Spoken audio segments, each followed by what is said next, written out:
பாண்டியன் கொண்டாடப் பட்டர்பிரான் வந்தானென்னு ஈண்டிய சங்கமெடுத்தூத வேண்டிய வேதங்களோது விரைந்து கிழியறுத்தான் பாதங்கள் யாமுடைய பற்று. பெரியாழ்வாருடைய பாதங்களே சரணம். பெரியாழ்வார் திருவடிகளுக்கு பல்லாண்டு. பகவானுக்கு பல்லாண்டு பாடுவதற்காக 12 பாடல்கள் பெரியாழ்வார் பாடினார். அதைத்தான் நாம் பார்த்து கொண்டு வருகிறோம். அதன் பொருளை அனுபவித்து கொண்டு வருகிறோம். அதில் இப்ப பார்க்க வேண்டியது 8வது பாடல். 5வது பாடலில் யாரை அழைத்தாரோ அவர்கள் வந்து சேருகின்றனர் என்பதைத்தான் 8வது பாடலில் சொல்லுகிறார். 5வது பாட்டில் யாரை கூப்பிட்டார்? ஐஸ்வர்யார்த்திகள். ஆரெல்லாம் பொன்னுக்கும் பொருளுக்கும் ஆசைப்படுபவர்களோ, தேக ஆரோக்கியமாக இருக்கணும், சோறு நன்னா இருக்கணும், பானம் கிடைக்கணும், இவ்வளவுதான், இதுவே சொர்க்கம் அப்படின்னு இருக்கக்கூடியவர் தான் ஐஸ்வர்யார்த்திகள். அவர்களுக்கு தேவையெல்லாம் தாரகம், போஷகம், போக்யம். இந்த 3 வடமொழி சொல். அதுக்கு தமிழில் என்ன கருத்துன்னு ஒரு அறிஞர் சொன்னார். அதை கண்டிப்பாக தெரிஞ்சுக்கணும். வாழ்முதல், வளர்முதல், மகிழ்முதல். வாழ்க்கைக்கு முதல் எது? தண்ணீர் குடித்தா தான் வாழவே முடியும். இதுக்கு தாரகம்னு பேர். வளர்முதல், நம்ம வளரணும்னா எது தேவை? சோறு உண்ண வேணும். அப்போ சோறு வளர்முதல். போஷகம்னு சொல்லுவார்கள். சந்தோஷமாக இருக்கிறதுன்னா மகிழ்முதல். நன்னா மகிழ்ச்சி படுறோம், சந்தோஷப்படுறோம், திருப்தி படுறோம், சிரிக்கிறோம், கேளிக்கையில் ஈடுபடுறோம். அதெல்லாத்தையும் எப்படி அடையாளம் சொல்லிக்கலாம்னால், எப்படி தண்ணீரோ வாழ்முதல், சோறு வளர்முதல், வெத்தலை பாக்கு போட்டுண்டா மகிழ்முதலாம். வெத்தலை பாக்கு போட்டுண்டு அந்த சகப்பு சார் அப்படி உதட்டோரத்தில் தெரிஞ்சால் சரி, கல்யாணத்துக்கு போயிட்டு வந்திருக்கார், வரவேற்பில் நல்ல பலமான விருந்து போல் இருக்குது, ரொம்ப திருப்தியாக வந்திருக்காருன்னு சொல்கிறோம் இல்லையோ.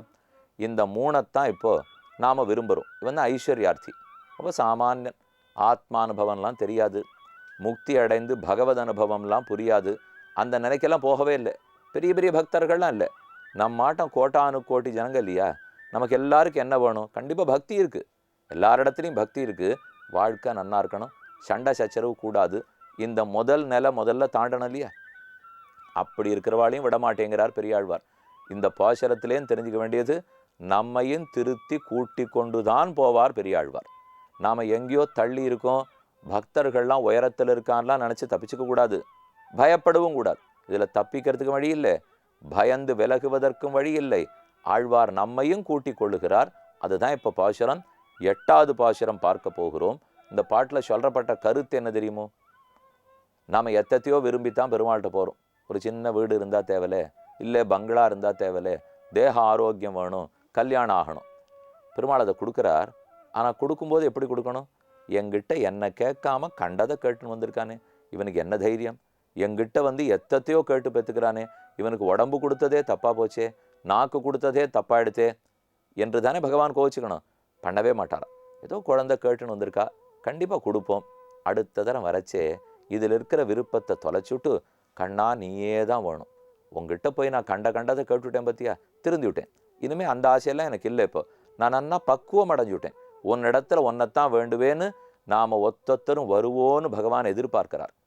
எதிர்பார்த்து நம்மக்கிட்ட ஆசையோடு கொடுக்குறார். அந்த ஆசை வருமானால் எரிஞ்சு விழுந்துன்னு தானே கொடுக்கணும். என்ன இவன் எத்தையோ கேட்குறானே, இதுக்கா நாம் இங்கே நின்றுருக்கோம், இவனுக்கு ஏதோ 450 சதுரடிக்கு வீடு வாங்கணும்னா அதுக்கா நான் திருவேங்கடத்தில் 7 மலைக்கு மேலே நின்றுட்டுருக்கேன், இதுக்கா இவ்வளோ பெரிய பட்டியல் கோரிக்கையோடு வந்திருக்கானே, கோச்சிக்கவே மாட்டாராம். எங்கிட்ட வந்தான் இல்லையா, அது வரைக்கும் திருப்தி, நன்னா குழந்தைக்கு வேண்டியதை கொடுப்போம், அடுத்த தரம் வரச்சே தானே முக்தி வேணும்னு கேட்டுன்னு வரப்போகிறான் என்று பகவான் பண்ணாராம். அதை பண்ணதை பார்த்து இப்போ ஐஸ்வர்யார்த்தி திருந்தி விட்டான். ஓஹோ, எப்பேற்பட்டவரை பற்றி நாம் உண்மையே புரிஞ்சிக்காத போயிட்டோம், எல்லாத்தையும் கொடுக்குற வள்ளல், அவரிடத்தில் அவரையே கேட்டு வாங்கி விடலாமே என்று நாங்கள் திருந்திவிட்டோம். அப்போ ஏற்கனவே பிரயோஜனாந்தரர்களாக இருந்தோம். வேறு பிரயோஜனத்தை, பகவானை தவிர வேறு பயனை விருப்பப்பட்டோம். அது தப்பில்லை. ஆனால் அதோடைய வாழ்க்கையை முடிச்சிடக்கூடாதுங்கிறார். சரி, இப்போ உங்களுக்கு அது தேவையா? யாராக இருந்தாலும் இப்போ பள்ளிக்கூடம் போயின்னு இருக்கோம். பள்ளிக்கூடம் ரொம்ப நன்னா இருக்குது, வாத்தியார்கள்லாம் நன்னா சொல்லித்தரா, அந்த நண்பர்கள்லாம் ரொம்பவே நன்னா இருக்கா. அதுக்குன்னு ஒரு குழந்தை பிடிவாதம் பிடிச்சு 10வது முடிஞ்சு போச்சு, 12வது முடிஞ்சு போச்சு, கல்லூரிக்கு போனோமா இல்லையா? ஆனால் அந்த பொண்ணு, என் பொண்ணு பிடிவாதம் பிடிக்கிறா, எனக்கு பள்ளிக்கூடம் தான் ரொம்ப பிடிச்சிருக்குப்பா, அதனால் நான் இங்கேயே இருந்து விடுறேன், எனக்கு கல்லூரியே வேண்டான்னால் அது எப்படி முடியும்? கல்லூரி போய் தான் ஆகணும். அதை 5 வருஷம் படித்து முடிச்சிட்டாலும் இது என்னமா தோழிகள்லாம் இருக்கா தெரியுமோ, நான் வேலைக்கெல்லாம் போவே இல்லை, இப்போ இங்கேயே தினமும் போயிட்டு வரேனே, ஓ பொண்ணுக்கு என்ன ஆச்சோன்னு பயந்துப்படுவோம். அப்போ அந்தந்த நிலையிலே வாழ்க்கையிலே அதை கேட்கறது சரி. ஆனால் அந்த நிலை தாண்டிட்டோன்னு வச்சுங்க, அப்புறம் கீழ்நிலை இதை கேட்டுட்டு இருக்கலாமா? பக்தி முத்தித்தென்னால் அதுக்கு தகுந்த மாதிரி அவரையே கேட்க வேண்டுமோ இல்லையோ? அதைத்தான் இங்கே பெரியாழ்வார் நமக்கு வலியுறுத்தி சொல்கிறார். எவ்வளவு கருணை பாருங்க அவருக்கு. நாங்கள்லாம் உயர்ந்த பக்தி ஸ்தானத்தில் இருக்கோம், நீங்களாம் எங்கேயோ கீழே இருக்கு, அப்படியே இருங்கோ, நம்மளை விட்டு அவர் விலகவே இல்லை. உனக்கும் கை கொடுப்பேன், நீயும் வரணும், யாராக இருந்தாலும் வரணும். இதுதான் பெரியாழ்வாருக்கு இருக்கிற ஆசை. ஆழ்வார்கள் அத்தனை பேருக்கு நம்ம இடத்துல இருந்த அன்பு. பகவான் அவரே இதை சொல்றார். ஆனால் அவருக்கு ஒரு குறை இருக்கு. இப்போ திடீர்னு இப்போ பெருமாளே நின்றுண்டு வாயே அப்படின்னு கனிவாக கூப்பிட்டாருன்னா முதல்ல நமக்கு பயம்தான் வரும். இப்போ நரசிம்ம பெருமான் சட்டு நீங்கள் வந்துட்டார். இப்போ நீங்கள் உங்கள் வரவேற்பறையிலேருந்து உட்காந்து பார்த்துட்டு இருக்கீங்களோ இல்லையோ, நரசிம்மனை பற்றி நான் கதை சொல்கிறேன், வராக பெருமாளை பற்றி சொல்கிறேன், ரொம்ப நன்னா கேட்குறீங்களே, தேவையில்லையே, இவ்வளவு நன்னா கேட்டிருக்கிற உங்களுக்கு நானே காட்சி கொடுக்கணும் பாருங்கன்னுட்டு இப்போ நம்ம வரவேற்பறையில் அவ்வளவு பெரிய உருவத்தோட அட்டகாச சிரிப்போட நரசிம்மர் நிற்கட்டும். நிஜமாக நம்ம தைரியமாக உடனே புஷ்பம் போட்டு அவர் திருவடியில் விழுவோமோ? ஐயோ என்ன ஆயிடுச்சுன்னு தெரியலையே, இப்போ நம்ம வீட்டுக்கு என்ன ஆபத்தா, இது யாரோ என்னவோ ஏதானு தெய்வ குத்தமாக படுத்தா? நரசிம்மர் வந்த உடனே தெய்வ குத்தமாக படுத்தாங்கிறான். தெய்வத்தினுடைய அருளா படுத்தான்னு தானே கேட்கணும். இப்போ அவ்வளவு தூரம் தான் நம்ம நெருக்கம் இருக்குது, இன்னும் அவ்வளவு தூரம் நம்ம நெருங்கி விடலை. அவர் வந்துட்டார்னா இன்னும் கொஞ்சம் பயப்படுற நிலைமையில தான் இருக்குமே தவிர, அன்பை பொழிந்து நரசிங்கனே உன் திருவடியே சரணம்னு பற்ற அளவுக்கு நம்ம வந்துட்டோமா? வரணும். இன்னைக்கு வராட்டா கூட பரவாயில்ல, நாளைக்கு வருவோம் இல்லையோ? அவ்வளவு பெரிய பன்றி உருவம், வராக உருவத்தோட நம்ம வீட்டில் சமையல் கட்டில் பெருமாள் நின்னுட்டார்னால் பயந்தே படுவோம். முதல்ல வீடே தாங்குமா? எவ்வளோ பெரிய உருவத்தில் நிற்பார், மொத்தத்தையும் இடிச்சு புகட்டின்னு வரமாட்டாரா? அவ்வளவுதான் நமக்கு இருக்கிற பக்தி. இருக்கட்டும், இது முதல் நிலை. இது தாண்டி மேலே மேலே வரணும் இல்லையோ? அப்படி வந்துட்டோங்கிறத தான் இங்கே சொல்லிக்கிறா. ரொம்ப அழகான பாடல். ஆக பகவானே எங்களுக்கு எல்லாத்தையும் கொடுத்தார். எங்களுக்கு நெய் சாப்பிடணும்னு ஆசை, பூச்சூடிக்கணும்னு ஆசை, நல்ல பட்டுப்புடவை கட்டிக்கணும்னு ஆசை, கழுத்தில் கையில் ஆபரணங்கள் போட்டுக்கணும்னு ஆசை, ஐஸ்வர்யார்த்தி இதைத்தான் ஆசைப்பட போகிறான். இது எல்லாத்தையும் பெருமாள் கொடுத்து கொடுத்தே நம்மளை அவர் பக்கம் இழுக்கிறாராம். கொடுக்காத போன்னு அவர் சொல்லவே மாட்டார். கொடுக்கிறவன் தான் கேள்வி கேட்க முடியும் தெரியுமோ? என் வாழ்க்கையில் ஒரு உதவியும் ஒருத்தன் எனக்கு பண்ணவே இல்லைன்னால் அவன் வெறுமை என்னை கேள்வி கேட்டே இருந்தால் எனக்கு கோவம் வரும். இவர் என்ன பண்ணார், இவர் என்னை கேள்வி கேட்குறார்? கடவுள் கேட்பார், ஏன்னா நமக்கு எல்லாத்தையும் பண்ணியிருக்கார். அப்போ பண்ணினவர் கேள்வி கேட்காத விட்டுருவாரா? அப்படி என்ன பண்ணியிருக்காருங்கிறத தான் இங்கே அவர்கள் சொல்லிட்டு வரா.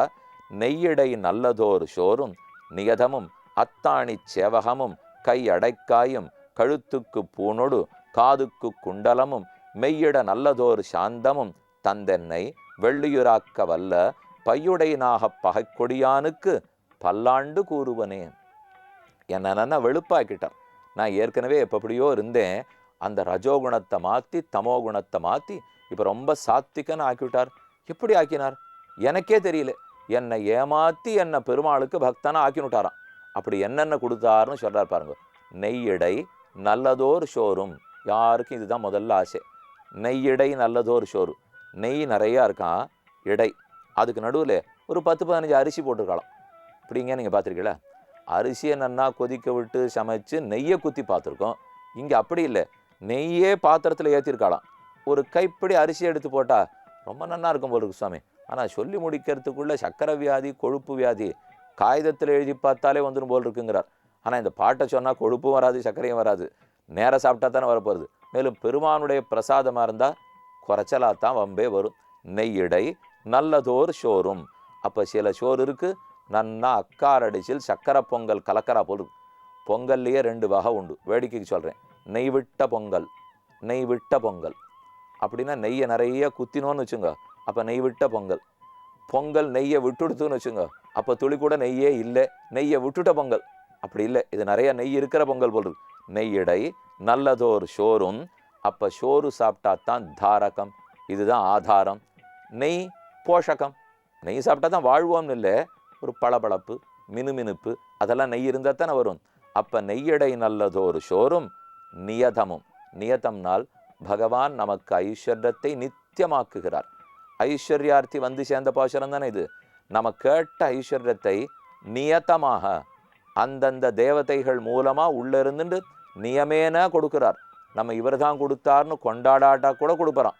நெய்யிட நல்லதொரு சோறும் நியதமும் அத்தாணி சேவகமும். அத்தாணி சேவகம் இப்போ சோறுன்னு சொல்கிறாரே, நெய்யடை நல்லதொரு சோறுன்னு பாசுரமோ இல்லையோ, அது என்ன தீயதொரு சோறு நல்லதொரு சோறு? நல்லதொரு சோறுன்னா விதுரன் போட்ட சோறான். விதுரான்னானி புபுஜே சுச்சீனி குணவந்திச்ச. கண்ணன் பீஷ்மர் வீட்டுக்கு போல, பாண்டவ தூதனா போனார். அப்போ துரியோதனனை பார்த்துட்டார். எங்கே போய் தங்கியிருக்கலாம்? துரியோதனன் மாளிகை, பீஷ்மர் மாளிகை, துரோணர் மாளிகை, இவர் 6 வீட்டும் இல்லை, விதுரனுடைய வீட்டுக்கு போனார். அவர்கிட்ட ஒன்றுமே இல்லை, அவர் சின்ன மந்திரி. ஆனால் அவர் வாழைப்பழமாக எடுத்து தோலா கண்ணன்ட்ட கொடுத்துட்டு பழமாக கீழே போட்டுருக்கார். நன்னா இருக்குன்னு தலையை ஆட்டி ஆட்டி கண்ணன் வாங்கி சாப்பிட்டுட்டே இருக்கார். விதுரனுக்கு என்ன புத்தி கத்தி கட்டு போச்சானால் ரொம்ப புத்திமான்கிறார். அவருக்கு இருக்கிற பக்தியால் கலங்கி போயிட்டார். அப்போ கலங்கி கொடுத்தது தான் நல்லதொரு சோறு. இதைத்தான் பக்தியுபகிருதம் அஸ்னாமி பிரயதாத்மனஹான்னு கண்ணனே சொல்கிறார். பத்திரம் புஷ்பம் பலம் தோயம் யோமே பக்தியா பிரயச்சதி ததகம் பக்தியுபகிருதம் அஸ்னாமி பிரயதாத்மனஹா. இலையோ தழையோ பழமோ பூவோ தண்ணீரோ எதை நீ உள்ளன்போடு கொடுக்குறியோ ஏற்றுக்கிறேன். நிறைய பொருள் பணவரையம் பண்ணி கொடுக்கணுன்ற தேவையில்லை. இப்போ உள்ளத்தில் அன்போடு கொடுக்கணும். இந்த வேளை சோறு கொடுத்துட்டு அடுத்த வேளை நீ எனக்கு என்ன திருப்பி செய்வேன்னு கேட்காத இருந்தால் போதும். அதைத்தான் நல்லதொரு சோறுங்கிறார். இதைத்தான் மடிதடவாத சோறுன்னுவா. இப்போ நாம் ஒரு உற்சவம் பண்ணிட்டு பதிலுக்கு நாளைக்கு நீ என்ன பண்ணுற அப்படின்னு பெருமாள்கிட்ட கேட்கக்கூடாதான். அப்படிப்பட்ட சோறு நெய்யிட நல்லதொரு சோறும் நியதமும் அத்தாணி சேவகமும். சேவகம் சேவை, அத்தாணி பிரியாத, பெருமானை விட்டு பிரியாத சேவை. அத்தாணி சேவகமும் அப்படின்னா பக்தின்னு அர்த்தம் பண்ணுறார். அத்தாணி சேவகம் கை அடைக்காய், அதுக்கு மேலே சாப்பிட்றதுக்கு நல்லா வெத்தலை பாக்கு போக்கியமாக இருக்கணும், மகிழ் முதல் வேணும் இல்லையோ. கையடைக்காயும் கழுத்துக்கு பூணோடு காதுக்கு குண்டலமும். காதில் போட்டுக்கிறதுக்கு தோடு குண்டலம் கொடுத்தாராம். பெருமாளே ஆபரணத்தை பூட்டி விடுறார். நாம் அதைத்தான் கேட்டுட்டு போயிருக்கோம். ஆத்மாவுக்கு வேண்டிய ஆபரணங்கள் கேட்கல, அதெல்லாம் நல்ல பண்புகள் குணங்கள், அதுதான் உண்மையான ஆபரணம்.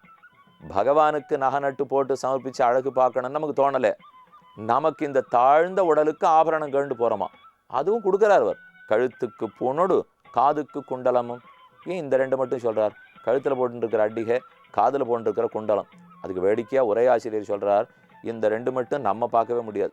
இப்படி கழுத்தை எப்படி பண்ணாலும் நம்ம கண்ணுக்கு தெரியாது. காதில் போட்டுருக்கிற தோடு தெரியாது, கண்ணாடியில் பார்த்து வேணால் தெரிஞ்சுக்கலாம். இது எதுக்கு தெரியுமோ இந்த 2? மோதிரம் போண்டா நம்ம பார்க்கலாம், வளையல் போண்டா நம்ம பார்க்கலாம். ஆனால் இப்போ சொன்ன கழுத்தில் இருக்கிற பூணும் காதுக்கு குண்டலமும் பெரத்தியார் பார்த்து பொறாமப்படுறதுக்குன்னே போட்டுக்கிற நகையாம். இது வேற ஒன்றும் பயனே இல்லையோ இல்லையோ. இப்போ அது என்னமா அடிகை வாங்கிட்டுருக்கா, என்னமா தோடு வாங்கிட்டுருக்கான்றாலும் இல்லையோ. கழுத்துக்கு பூணோடு காதுக்கு குண்டலமும் மெய்யிட நல்லதோர் சாந்தமும். நம்ம உடம்புல பூசிக்கிறது நல்ல சாந்து. திருவக்கரானு கூனி. அவள் கண்ணனுக்கு சந்தனம் கொடுத்தாள். கண்ணன் மதுரைக்குள்ளே வந்தார், சந்தனம் கேட்டார். அவள் ஏதோ சந்தனத்தை கொடுத்தா. கண்ணன் சொன்னார், என் திருமேனியை பாரு, இந்த அழகுக்கு தகுந்த சந்தனம் கொடுன்னுட்டு. அவள் சொன்னா, இந்த அழகுக்கு தகுந்த என்கிட்ட ஒன்றுமில்லை, பூசும் சாந்தி என் நெஞ்சமே, என்னையே சமர்ப்பித்தாத்தான் உண்டு. என் அவன் திருவடிகளிலே விழுந்தாள். அதைத்தான் இங்கே மெய்யிட நல்லதொரு சாந்தமும் தந்து என்னை. இது இத்தனையும் பகவான் நமக்கு கொடுக்குறார். தந்தென்ன வெள்ளுயிராக்க வல்ல. தரமாட்டேன்னு சொல்லியிருந்தா கோச்சின்னு போயிருப்போம். தரவே திருந்தி விட்டோமா. எத்தையோ போய் இவங்கிட்ட கேட்டிருக்கேனே, நான் கேட்டதெல்லாத்தையும் வேற கொடுத்தாரே, கொடுத்து என்னை திருத்திட்டாரே. அப்போ சாந்தமும் தந்து என்னை வெள்ளியுராக்கவல்ல, வெள்ளியுராக்கவல்ல என நல்ல சாத்திகனா மாற்றிட்டார், திருத்திட்டார். பையுடை நாக பகக்கொடியான். பை விரிந்திருக்கிற படங்களை உடைய ஆதிசேஷன். நாகப்பகை ஆதிசேஷனுக்கு பகை கருடன். பகக்கொடியான் அந்த கருடனையே தனக்கு கொடியாக கொண்டிருக்கிற பெருமானுக்கு, பையுடனாக பகக்கொடியானுக்கு பல்லாண்டு கூறுவனே, அந்த பெருமானுக்கு பல்லாண்டு பாடுவோம். ஓர் ஊருக்கு ஒருத்தனாக கூறுவனே என்றார். ஆக ஐஸ்வர்யார்த்திகளும் சேர்ந்து விட்டனர். கீழே 5வது பாசுரத்தில் யாரை கூப்பிட்டாரோ அவர்களெல்லாம் 8ஆம் பாசுரத்தில் சேர்ந்து விட்டனர்னு கூறினார். இனி 9ஆம் பாடலுக்கு காத்திருப்போம்.